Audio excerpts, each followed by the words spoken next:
Dans cette vidéo, je vais tenter de te convaincre de renoncer au rôle de sauveur. On va voir ensemble toutes les parts d'ombre qui se cachent derrière le rôle de sauveur et comment tu peux faire pour sortir de ce triangle dramatique et recréer à nouveau des relations saines sans pour autant gaspiller ton énergie. On connaît tous le triangle de Karpman avec ses trois postures, celle du bourreau, celle de victime et celle du sauveur. Je ne vais pas te faire le détail de ces trois postures puisque c'est longuement expliqué dans plein de vidéos, que ce soit sur ma chaîne ou partout ailleurs sur YouTube. Alors aujourd'hui, je voudrais vraiment qu'on s'intéresse au rôle du sauveur parce que c'est à la fois le plus simple à repérer mais aussi le plus dur à abandonner. Pourquoi c'est difficile à abandonner? Parce que c'est tout simplement beaucoup plus flatteur qu'être un bourreau ou une victime. Alors je sais que dans la communauté, vous êtes un grand nombre à souffrir de ce rôle de sauveur. Et moi-même, le premier, je l'ai expérimenté moult fois dans ma vie, dans mes relations, dans différents types d'échanges sociaux, et ça m'a fait défaut. Mais il a vraiment fallu que je me casse les dents à de nombreuses reprises pour vraiment comprendre ce qui se jouait. Et c'est peut-être ton cas. Peut-être qu'aujourd'hui, tu essaies de bien faire, tu essaies de donner du tien, tu essaies de donner de ton énergie, d'être extrêmement généreux, tu te qualifies peut-être de personne très empathique, et à côté de ça, tu t'aperçois que les personnes autour de toi ont tendance à te vampiriser, à te voler toute ton énergie. Alors ça tombe bien, on va détailler tout ça dans cette vidéo et je vais te détailler tous les mécanismes qui se cachent derrière cette posture de sauveur et en quoi tu devrais absolument l'abandonner au plus vite. Alors comme tu le sais, le sauveur a envie de rendre la vie meilleure aux autres. Le sauveur est ce profil typiquement généreux qui a envie d'embellir le monde, le sien, celui des autres, et créer vraiment quelque chose d'harmonieux autour de soi. Sauf que, en faisant ça, il obéit à un mythe qui finalement est une vraie distorsion de la réalité. Ce mythe consiste à croire que nous-mêmes, on peut être responsables du bonheur des autres. Tout comme nous-mêmes, nous pourrions être responsables du malheur des autres. Et comme tu le sais, le sauveur attire beaucoup les victimes parce que la victime va lui donner cette consistance, va lui donner de l'importance, ça va le responsabiliser, ça va le flatter au niveau de son ego. Et la victime, elle, de son côté, obéit à un mythe qui est que les autres peuvent être responsables de mon bonheur. Là, il y a vraiment quelque chose qui est bancal, quelque chose qui ne va pas. Parce que lorsqu'on relègue notre bonheur à une autre personne, quelque part, on lui confie les clés de notre pouvoir personnel, de notre propension à être heureux. Donc beaucoup de personnes pensent dans cette posture de victimisation que les résolutions à leurs problèmes vont venir de l'extérieur. Le sauveur, lui, fait tout pour résoudre les problèmes de tout le monde et il se croit responsable du bonheur, du bien-être, de l'équilibre de tout le monde. Et ça, c'est quelque chose pour lequel je dois personnellement être très vigilant, notamment à travers mes coachings, parce que dès que je me fonds trop, dès que je fais pas suffisamment attention à me protéger, à ne pas être contaminé émotionnellement par les autres, je peux très rapidement reprendre ce rôle de sauveur et me sentir responsable du malheur des gens que j'accompagne.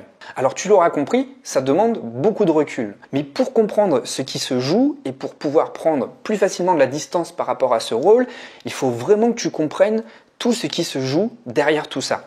Alors évidemment, derrière cette posture de sauveur, c'est beaucoup plus flatteur qu'être une victime ou un bourreau. Il y a quelque chose de très lumineux dans ce rôle. Et certes, je ne remets pas en question ce côté aidant et altruiste que tu peux avoir.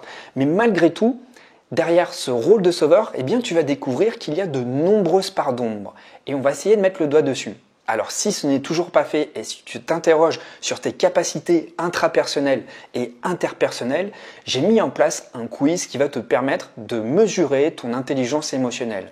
Cette intelligence émotionnelle va voir comment tu gères tes émotions, comment tu sais les identifier, comment tu sais les utiliser pour interagir avec les autres et mieux comprendre ce qui se passe en toi. Et si tu n'as toujours pas réalisé ce test, eh bien sache que tu peux le réaliser en cliquant sur le premier lien dans la description de cette vidéo. Ça te prend à peu près 7 minutes. Alors si c'est pas fait, tu peux le faire maintenant et nous, on continue la vidéo. Alors le sauveur, la plupart du temps, quand il est amené à dérouler son rôle lumineux, en réalité, il développe pas mal de parts d'ombre. La première chose, c'est la peur. La peur de ne jamais faire assez, la peur de ne pas être à la hauteur, la peur de ne pas être aimé, ce qui me pousse tout le temps à renouveler tout le temps mon aide.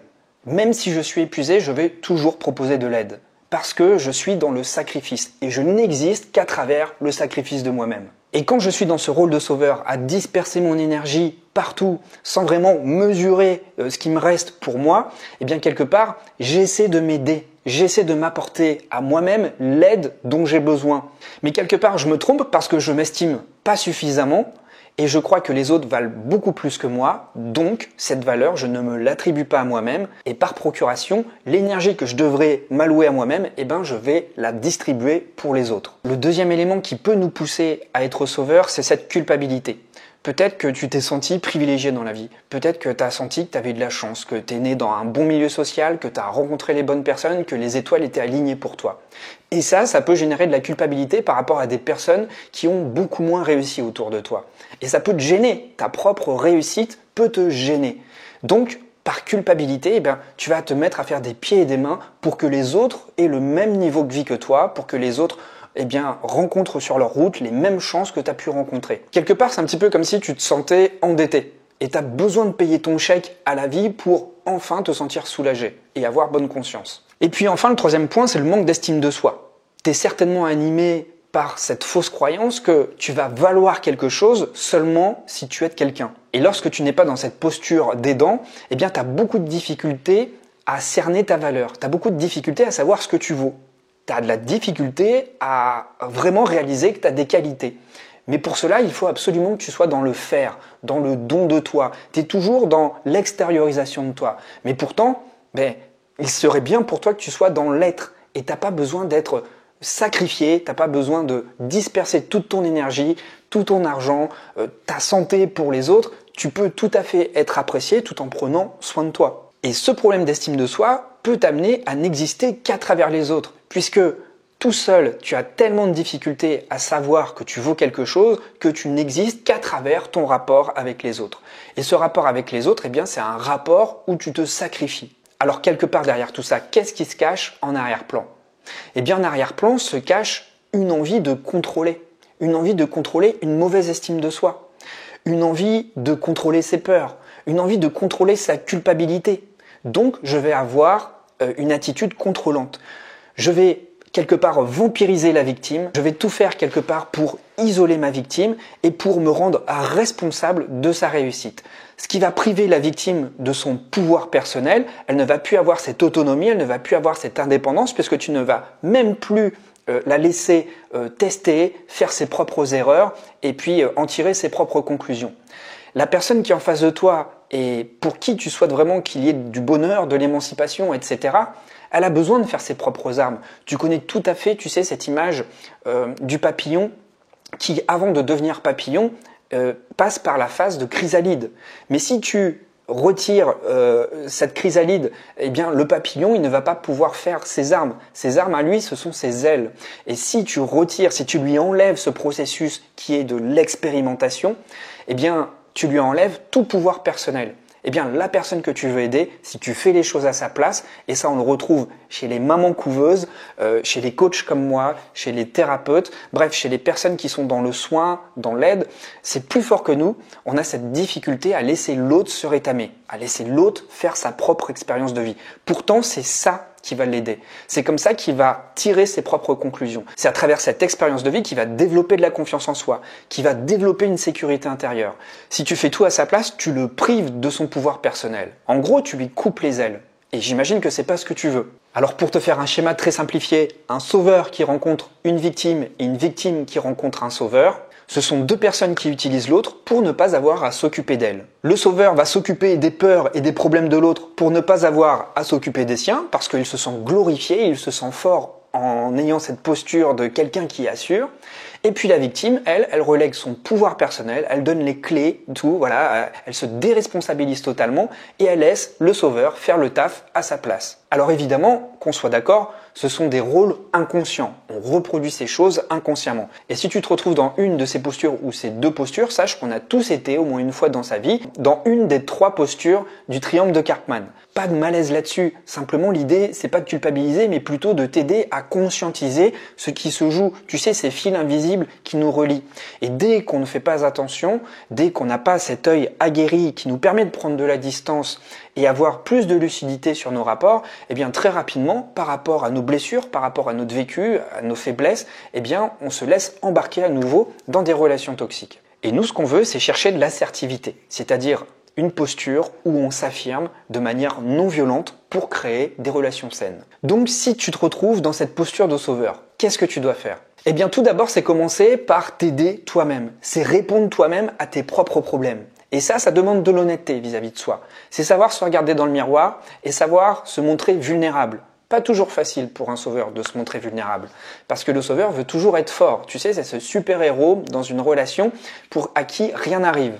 Le sauveur va beaucoup plus facilement retrouver l'assertivité lorsqu'il va être capable de répondre lui-même à ses propres besoins et à ne pas diriger son attention sur l'autre. Donc il devrait avoir un regard beaucoup plus centré sur lui-même, beaucoup plus centré sur ses malaises, sur ses peurs, sur ses points de vulnérabilité, pour être en mesure d'y répondre lui-même. Mais pas d'y répondre par procuration, mais vraiment d'y répondre directement. Le sauveur doit apprendre également la juste empathie. Il y a une empathie saine, une empathie constructive qui te permet de ne pas te laisser contaminer par les émotions des autres. Cette empathie saine te permet de ressentir, de compatir avec l'autre, mais sans te laisser atteindre. Par contre, il y a une empathie miroir, c'est-à-dire que là, tu vas te laisser contaminer par les émotions de l'autre et vous allez tous les deux vous tirer vers le bas. Donc plus tu apprends à prendre de la distance et à ne pas agir à la place de la personne que tu aimes et qui rencontre des problèmes, plus tu la laisses se faire sa propre expérience et plus tu vas pouvoir prendre de la hauteur par rapport à la situation. On va pas se mentir, si tu es un sauveur, c'est que tu es d'une nature aidante. Et ça, c'est ok, il n'y a pas de mal à être d'une nature aidante. Simplement, tu peux pas faire le travail à la place des autres. Parce que après, si l'autre ne fait pas le travail comme tu le souhaites, tu risques de mal le prendre. Ou on risque même de te le reprocher. Et à ce moment-là, c'est plus le rôle glorieux du sauveur que tu vas avoir. C'est le rôle terne et méchant du bourreau. Alors fais attention vraiment à ça. Et justement, pour t'assurer de ne pas être un sauveur qui devient bourreau, prends le temps de savoir si la personne que tu souhaites aider a besoin d'aide. Donc, observe-la, laisse-la faire son expérience. Ça ne veut pas dire rester passif, ça veut simplement dire te rendre disponible simplement si elle te le demande. Et si c'est plus fort que toi et que tu ressens vraiment le besoin de l'aider parce que là, justement sur un point précis, elle ne peut pas faire autrement, demande-lui l'autorisation avant. Ne sois pas cette personne qui va faire le travail à sa place sans lui demander son autorisation. Déjà, il n'est pas question de faire le travail à sa place, il est question de l'aider. Mais quelqu'un qui ne demande pas d'aide et qui se fait aider, quelque part, c'est humiliant. Donc, ne la victimise pas plus que ce qu'elle est en train de vivre. Elle est en train de vivre un truc pas facile, donc aide-la, mais aide-la en lui demandant son autorisation. Et là, tu vas voir que ça va beaucoup plus facilement harmoniser les rapports. Ça va être beaucoup plus simple et ça va être beaucoup mieux accueilli. Et tu vas voir que ton aide, elle va être beaucoup plus constructive. Parce qu'elle va être conscientisée des deux côtés. Et là, il ne va pas y avoir de déséquilibre. C'est-à-dire que tu vas être réellement perçu comme une personne aidante. Et donc, comme tu vas être perçu comme une personne aidante, tu n'auras pas besoin de faire des pieds et des mains. Tu n'auras pas besoin de te démener pour enfin être reconnu. C'est à ce moment-là que ton aide va être bien accueillie et que ça va être très flatteur pour toi. Alors, retiens bien ceci. Le monde ne souhaite pas des super-héros. Le monde souhaite juste des personnes qui soient respectueuses les unes des autres. Alors je sais que ce rôle, que cette posture est communément partagée par les personnes qui me suivent.